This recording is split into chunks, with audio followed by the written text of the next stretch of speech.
Okay तो students अब हमें चैप्टर नंबर 7 की एक्सरसाइज को सॉल्व करना है। क्वेश्चन नंबर 1 है मल्टीपल चॉइस क्वेश्चंस।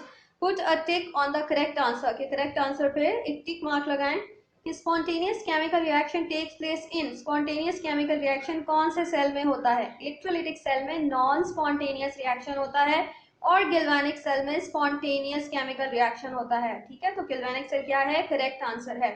और जो नेल्सन सेल और डाउन सेल्स हैं दोनों इलेक्ट्रोलिटिक सेल्स की एग्जांपल हैं, यानी ये तीनों इलेक्ट्रोलिटिक सेल्स हैं।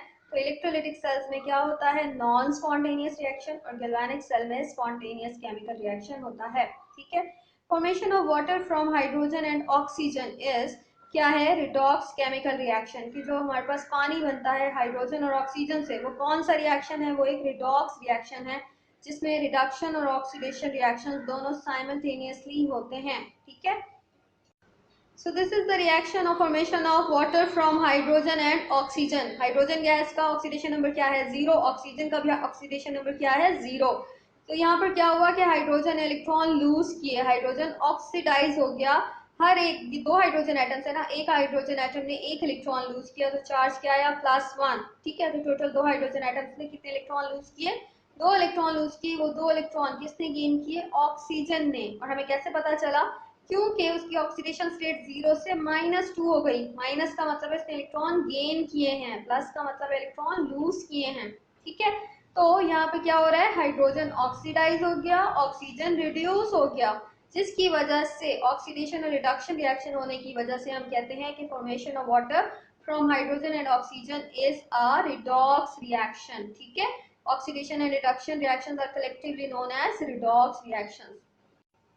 और ये एसिड बेस रिएक्शन नहीं है, क्योंकि हाइड्रोजन और ऑक्सीजन एसिड और बेस तो नहीं है, एसिड और बेस के बीच का रिएक्शन नहीं है। ये न्यूट्रलाइजेशन भी नहीं है, क्योंकि न्यूट्रलाइजेशन में क्या होता है? एसिड और बेस रिएक्ट करते हैं और सॉल्ट और वाटर बनाते हैं। ठीक है, तो इसमें तो सिर्फ फॉर्मेशन ऑफ वाटर हो रहा है, सॉल्ट तो नहीं बन रहा, इसलिए न्यूट्रलाइजेशन भी नहीं है। और डीकम्पोजिशन क्या होता है कि एक कंपाउंड का डीकम्पोज होकर अपने कॉम्पोनेंट्स में टूट जाना। ठीक है, तो इसमें तो हाइड्रोजन और ऑक्सीजन दोनों एड अप हो रहे हैं, डीकम्पोज तो नहीं हो रहे। ठीक है, तो ये तीनों ऑप्शंस इनकरेक्ट है और करेक्ट ऑप्शन कौन सी है? Redox reaction. Which one of the following is not an electrolytic cell? कि कौन सा इन सब में से इलेक्ट्रोलिटिक सेल नहीं है? तो मैंने आपको बताया डाउन सेल्स और नेल्सन सेल इलेक्ट्रोलिटिक सेल्स की एग्जांपल्स हैं। ठीक है, तो हमारे पास करेक्ट ऑप्शन क्या है? Galvanic cell. Galvanic cell electrolytic cell नहीं है। Oxidation number of chromium in K2Cr2O7। इस कंपाउंड में वो कह रहे हैं क्रोमियम का ऑक्सीडेशन नंबर कैलकुलेट करें, तो हम इसे कैलकुलेट करते हैं। तो यहाँ पर हम क्रोमियम का ऑक्सीडेशन नंबर किस तरह से कैलकुलेट कर सकते हैं कि 2 into oxidation number of potassium, कि पोटेशियम के दो एटम्स है तो हमने 2 से मल्टीप्लाई किया, plus 2 into oxidation number of chromium, chromium के भी कितने एटम्स हैं? 2 एटम्स हैं, plus 7 into oxidation number of oxygen, oxygen के कितने एटम्स हैं? 7 एटम्स हैं, इज इक्वल टू 0। क्योंकि हमारे पास वो कह रहे हैं जितने भी एक न्यूट्रल कंपाउंड में जितने भी एटम्स मौजूद हों उन सब के ऑक्सीडेशन नंबर्स का जो सम होता है वो 0 के इक्वल होता है। ठीक है, ये हम रूल्स में पढ़ चुके हैं।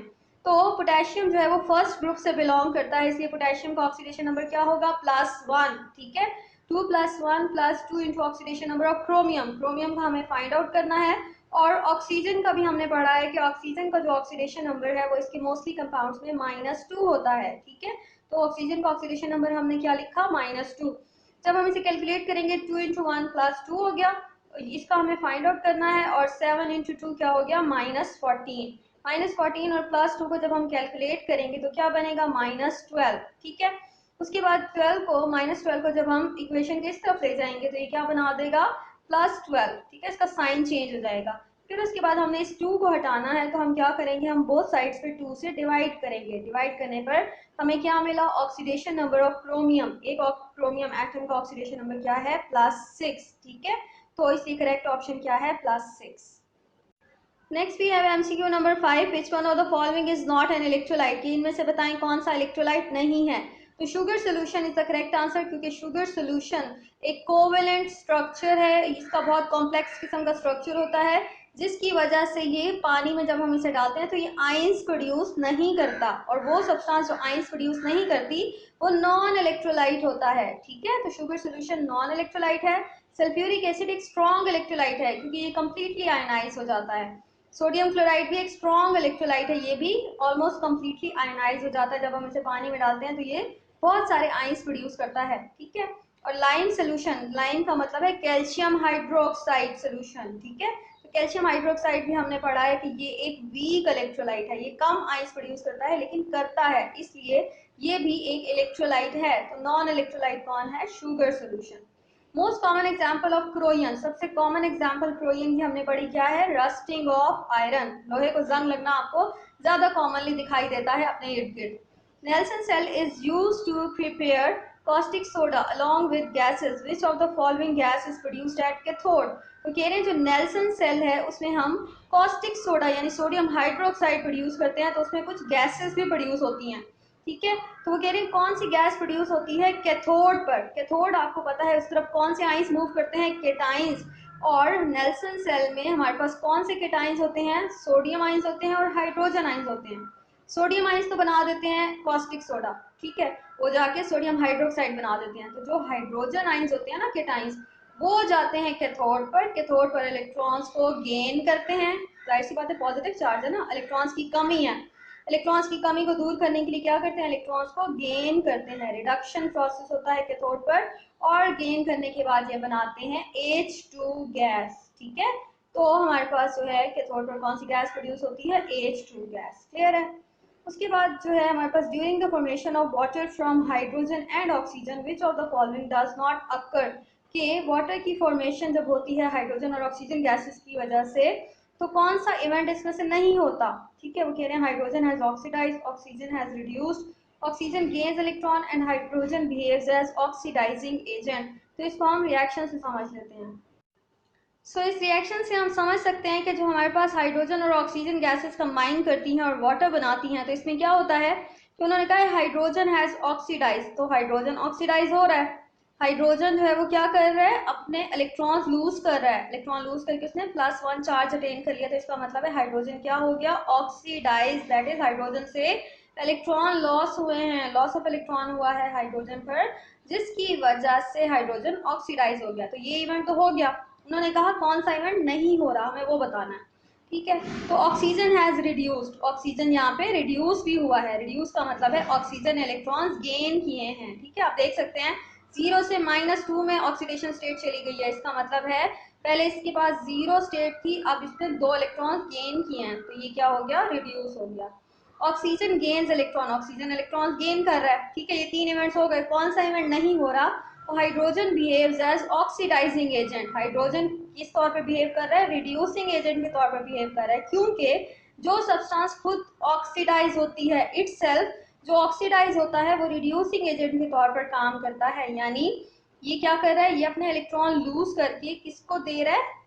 ऑक्सीजन को। तो ये ऑक्सीजन को रिड्यूस कर रहा है, ठीक है। ऑक्सीजन पर गेन ऑफ इलेक्ट्रॉन इसकी वजह से हो रहा है क्योंकि हाइड्रोजन इलेक्ट्रॉन लूज कर रहा है, तो इसलिए हाइड्रोजन क्या है? रिड्यूसिंग एजेंट है, वो एजेंट जो कि ऑक्सीजन को रिड्यूस कर रहा है, ठीक है।